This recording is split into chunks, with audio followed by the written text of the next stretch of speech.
Hey, welcome to the Product Here with Leah. This is a remastered episode of me and Elena Verna talking about a very personal side of us. And it has been remastered, recut, and shortened as well a little bit. So I hope you enjoyed listening to it as much as I had fun recording it. Without further ado, please enjoy. Part two will be about product-led growth and follows right after. Top of the morning. Hi, Elena Verna. Welcome to the Product Tea with Leah, where we spill the tea on everything that has probably to do with business, product growth, and some other things that are a lot of fun in the industry. Can you introduce yourself to the audience if for some magical reason someone doesn't know you? Hi, Leah. Thanks for having me. My name is Elena Verna. I do all things B2B growth within product-led growth model for scaling companies that are post-product market fit, but well before their second horizon on product development. I do growth advising as my main gig. I advise incredible companies such as Clockwise or Veed, Crisp, MongoDB, and many others, as well as I do interim executive engagements with companies to help them prototype head of growth roles or growth departments in general, such as Amplitude, Netlify, Miro. Those are some of the ones that I've done it at. But I love everything that has to do with growth models and helping tech grow and scale products. So excited to be here. That's really amazing. Okay, let me introduce you back to yourself, right? Because that's what people always usually come from. Like they always want to hear what I think about them for some reason. Let's just go with this, right? Like, how do I know you? I know you from a course on Reforge. I think it was the monetization course. And Reforge was one of the more defining resources in my life, which was the first time a lot of the stuff that I assumed to be correct was actually turning out to be not so good. Some of it was actually good, and then it formalized it in a way that is, for me, graspable. It really speaks to me, and I learned a lot from it in that sense. And that's a really awesome thing. And the funny thing about you is that you talked to me when I was really little. I mean, not in terms of my own age, like when I was really little on LinkedIn. And I had no followers, nothing. But I reached out to Elena because your stuff meant a lot to me. And I don't know exactly what we talked about, but like that. So you talked to me, right? That was really sticking to me, and you were really accessible and engaging. And I started to respond on your stuff, and then I also had my ambitious plan to take over the world and start to also post on LinkedIn. And the funny thing is that we can talk about this, but like the funny thing is for some reason your background is completely different than mine. I think you coming from marketing and analytics, so from the quantitative side, if I don't misremember. And I'm coming from the UX research, so like the qualitative understanding side and from product. And we somehow seem to have the same opinions on a lot of topics. So we get to the same conclusions, but I don't understand sometimes how. And that is a lot of fun to me. I think you also just hit the most interesting fact about you besides the professional side, which is also like the meme creation. You're an absolute monster when it comes to memes. And I love getting up in the morning. Unironically, I'm not just saying this. I love getting up in the morning and hopefully, like, oh yeah, like maybe today is the day where Elena posts another meme, and then we can have a funny go back and forth. So that is something that I really appreciate, and it's a part of my day. I know this sounds weird, but it's a part of my day, to go back and forward on LinkedIn. It's a lot of fun, and you're a part of it. So that's your relevance in my life in that sense. Was that No, I accurate, appreciate or it. yeah? I do love Reforge. Reforge is a way for me to really give back to community and help scale knowledge and really walk away from data points and help people see patterns and enable them with frameworks to solve problems at scale as opposed to coming up with pointed solutions every single time. So Reforge is definitely my passion. Monetization experimentation course is one of my first ones. I'm super excited that I'm creating two more. But LinkedIn has been more of my recent development because I really started investing into it last year as I went into solopreneur journey, and now I need to build my own pipeline of clients. So I took on freemium model for myself of post my findings because frameworks are fairly empty if you do not know how to implement them. So Yeah. I decided to just share as much of my knowledge as possible and then really help companies operationalize it. But like you said, during that, you start meeting really meaningful people and building incredible connections, you Yeah. being one of them. So I'm excited to see that other benefit out of it that I've never actually expected to see. But that human connection that comes with it is pretty incredible. And I really enjoy it as well. Yeah, it is. It is a lot of fun. So let me share one more thing with you. This is quite funny because I never told you this. When we think about product-led growth that we talk a lot about, I think you do it more from, yeah, like your corner, and I do it from my corner, but we're kind of talking about the same thing. And exposing yourself, or like managing yourself like a PLG product, right? This is what you're saying, right? Like you're making yourself accessible and it can go. So I kind of try to do this as well with a very specific thing. And before I tell you what it is, this is something that I appreciate about you as well. You're always very specific in what you say. You're not someone that says, oh, influence your stakeholders. You say, you go to the CFO and then you ask this and this and this and this, right? This is who you are. And that's what I really love. And I try to do the same in the content of the stuff that I do. So here's the idea that I had. I figured that if I have, you have different content on LinkedIn in the sense of like some of your posts are high performing, like you get, I don't know, 1,000, 2,000 engagements, whatever. So they drive a lot of traffic. So people are starting to read this, right? So these are my free users. Some of those I can retain in a sense that they go to my profile, they want to check out the product more. And I always make sure that at any time, no matter when you come to my profile on LinkedIn, that there is a video of me somewhere. So I don't care about how much engagement these videos give. Like I have these opinion pieces and stuff where I kind of look quite smart and everything, but I want them to always be able to engage with a video of myself so they see who I am. And I believe that this is actually driving inbound leads because I'm treating my LinkedIn page now like a landing page. And you also Mm. helped me optimize this. We went through the CV like, oh, yeah, that's not good, right? Like, so we need to change this and that. And you helped me with this. And when I had my last crisis for like 5 months ago, but I'm starting to treat it this way. And like you, I think from the monetization that we do, which is the inbound leads that are coming in, there's no friction from the free users that are consuming our content at any point, right? We're not putting anything behind the paywall and anything. And you're doing the same. So yeah, I don't know what my point there is, but I think that's my kind of view on it. I'd never thought about it as a freemium model, but I kind of do the same with my LinkedIn kind of profile page. It's highly optimized for this. I want people to see who I am, how I talk, and how I speak at any time. Well, that depends on what you actually want to achieve within your freemium then, because all of the content, it's meant to get you to not only aha moment with me, but to habit moment with me or with you. So what is the habit moment? And that actually what you want to feature then on your LinkedIn profile, I think will highly depend on what kind of monetization you want to trigger potentially out of that freemium activation that you're doing. Yeah. So I get a lot of people into habit loops. I never hope to monetize them just because there's tangential indirect monetization ways of them word of mouth referring me or sharing Yeah. my content, and that's plenty. I really don't care about anything else. Some of them will go into inbound with me, but I think it depends. Like if you want to do a lot of public speaking and you can monetize that quite a bit, then I would probably do more maybe visual content for myself, but I'm also a huge introvert. So I try to avoid those at all costs and No. stay behind obfuscated content so I can just post my thoughts and not have to necessarily present them myself.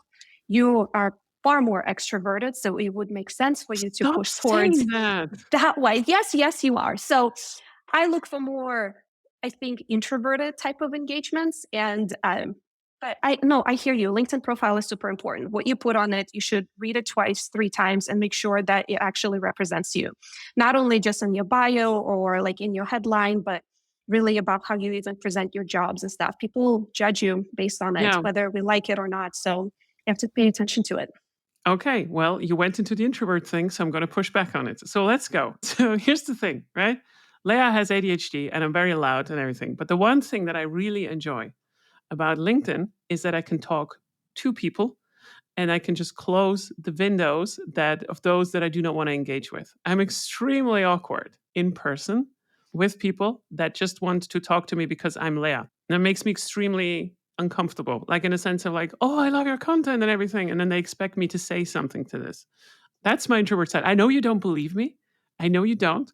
But Don't. it's just because I'm no, but just because no, but nobody does. Like that's like absolutely nobody in my circles except my best friends know that I don't like this. I really do not like this. It makes me extremely uncomfortable. And I'm getting super uncomfortable with big masses of people.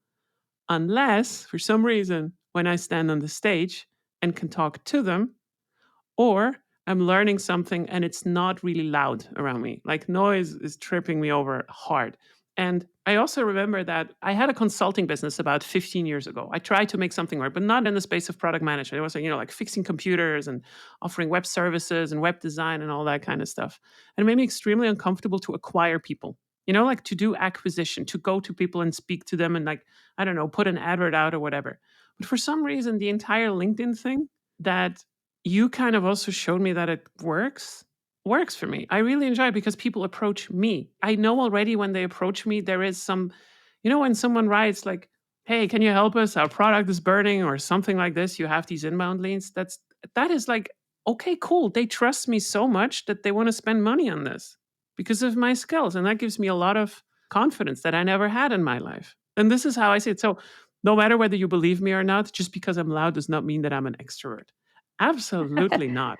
I don't this is not But true. but you are hitting on the very important point. Putting Uh-huh. out content out there helps you qualify your acquisition. So when that actually does engage with you, people already know what you think. People already understand your points of view, your Yeah, frameworks. You don't need to do as much selling. And that's powerful because you help others, you enable them with additional points of knowledge. Hopefully, you push them to be better versions of themselves, and you remove the need to yeah, really qualify and acquire monetization prospects for yourself. And I don't know, that's the best of both worlds. I also think that we are, as an industry, don't share enough knowledge between each other. We actually yeah, hold ourselves back by keeping these companies secrets. And school doesn't teach you any of this. School does not teach you how to do product led growth. You have to go in real world and figure it out. Well, if you're yeah, going to go in the real world and figure out, do you really have to figure it out from scratch? And right yeah. now you do. You have to get in the company and you have to hit every single mistake. And the same companies, all of the companies are hitting the same mistakes over and over again. And it's infuriating to me. We can do better in 2023. We can do better. And I think it starts with us at least trying to share our knowledge, trying to share our failures, trying to share our wins, because otherwise we're just holding our whole innovation back in this entire sector. Yeah, that's true. And now I have a humble brag coming in because you said PLG is not being taught at school. Well, turns out that Leah, me, I have a product-led growth guide and it's featured in an MBA at the Brigham Young University. That's amazing. So, no, I just wanted to say that. Like, no, but like that kind of stuff makes me incredibly proud and then insecure again at the same time. And I'm like, oh my God, actual people are reading this and then learning from it. But on the other hand, I'm like, hey, that's really cool. I wish I would have had something that is so Right, to start engaging. with. Yeah, like just like as a starting point. I'm speaking to so many young entrepreneurs that are so much more educated than I was at that point in my life by far. And that's amazing because I'm thinking like, oh my God, they have such a growth potential. If you're starting in this world and you have data figured out and you're doing this and you're doing that, and they don't even have the best self-esteem, like that's the thing that always kills me. And I mean, yeah, okay, I have the same problem sometimes, but yeah, that's the kind of thing. Let me ask you a question. So the vulnerability thing, because you kind of mentioned this, right? So like vulnerability and being open about the things how they are instead of like just pretending that everything is perfect and that you need to aspire to these impossible standards. Do you think it has helped you? And I'm speaking a little bit from my own experience here, so take it with a grain of salt. Do you think that you always had to push a little bit more in terms of to reach the same goals? As a woman, as a mom, to just be sure of what you know so you're not being out challenged all the time has actually helped you now as a consultant or like an advisor to companies? Because I'm always like, I have these impossible standards as well, right? Like, I want to be sure I know before I recommend something. And it made me quite good in combating, I think, even though sometimes I'm like not sure whether it's good enough. Can you mirror the sentiment? Do you feel the same? I think you're touching on something else as well, which is imposter syndrome, Yeah. which many people that have unrealistic standards for themselves feel. No matter how good or bad you are, if you have unrealistic version of yourself that you set based on expectation from the outside that you absorb upon yourself, then you have a really hard time hitting it. Even if you're there, you feel like you're not there. So Mm, I definitely I've always had a very huge imposter syndrome, only because I was sitting there and there's always somebody that has more years of experience or have been in a similar situation or is older than you. And therefore you assume that they know better. The piece that I've always kind of stepped back and look at that is, if you're very sure in yourself, you can have a superiority complex, or you mm, can be unsure in yourself and you can have an imposter syndrome. Imposter syndrome is often equated in a very negative light, but I actually think it can be a very useful trait in people. I choose being imposter any day over having superiority complex because I want to know my stuff. I want to understand what I'm saying. I want to Yeah. be able to back it up and back it up not only with data, with hopefully experience, or at least a framework to pattern match that, hey, I've done this here before, and now I believe that's something that applies here, but let's learn. But the piece with imposter syndrome that you do need to fix in order to succeed in corporate world is to fake the confidence. You might feel unsure on the inside, but if you're not confident on the outside, it's Yeah. really hard to get into leadership. So I've always tried to fake the confidence, then do my homework at 150% to make sure that I'm able to answer any question that can be possibly come my way and already have answer to it. But at the Mhm. same time, don't feel unsure about it, because one of the biggest realizations I've had, maybe it was 10 years ago or so, I was sitting in the room and I had an idea of how to solve a problem that we were discussing, but I'm like, no, I'm not going to bring it up because I don't think I know. Like, how will I back it up? Or how will I think the Mhm. other people know better than me. And we're sitting for an hour discussing this problem. And then at the end, somebody brings up a solution that I had in the first 5 minutes of the meeting. They get all of the credit, they get applaud almost, and we go Mhm. and we implement it. And I look back at that meeting and it was really an enlightening moment for me because I'm like, why didn't I speak up? Why didn't I speak up? And that was because of a deep sense of insecurities. Yeah. Now, I could have said it, and the worst could have happened is people said, no, we don't like that idea, or we want to move in a different direction. That would have been a really great data point for me to at least adjust myself or understand how a group makes decisions and what is the right path forward. But not speaking up because of imposter syndrome is the worst thing that you can do to yourself. And really exercising that confidence of at least probing and giving your ideas to the world and receiving feedback and iterating on it, I think is a really important Yeah. trait that everybody has to learn. But it's hard. It's hard. But you know what?